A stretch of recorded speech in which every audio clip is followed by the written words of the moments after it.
मैं टीवीत निউজ देखिছো मैं कमेन्ट দিব खोजा নাই কিন্তু प्रत्येकটো সম্প্ৰদায় বা জনগোষ্ঠীয়ে নিজক এই ধৰণৰ শক্তিৰ পৰা বচাই ৰাখিব খুজিছে। কোনোবাই মনেদি খ্ৰীষ্টিয়ান ধৰ্ম লয় তাত কোনো আপত্তি নাই, কোনোবাই মনেদি হিন্দু ধৰ্ম লয় তাত কোনো আপত্তি নাই, কোনোবাই মনেদি মুছলমান ধৰ্ম লয় তাত কোনো আপত্তি নাই। কিন্তু বেমাৰ ভাল কৰি দিম, এইটো কৰিলে বেমাৰ ভাল হৈ যায়, এইবিলাক যি অপপ্ৰচাৰৰ জৰিয়তে দুখীয়া মানুহক কনভাৰ্ট কৰা হয় সেইটো ভুল কথা আৰু সেইটোৰ পৰা আঁতৰি থাকিব লাগে। কিন্তু যদি কোনোবাই মনে প্ৰাণে বাইবেলক ভাল পাই খ্ৰীষ্টিয়ান হৈছে আমাৰতো ক'বলগীয়া নাই।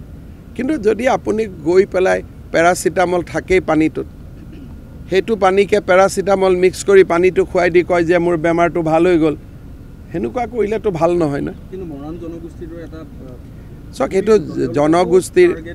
জনগোষ্ঠীৰ ৰাইজে ইয়াৰ ওপৰত বিচাৰ বিবেচনা কৰক। আমি ৰাজনীতি কৰা মানুহবিলাক ইয়াৰ পৰা দূৰত থাকোঁ, পিছত ৰাইজে যদি কিবা আমাৰ পৰা বিচাৰে দেখা যাব।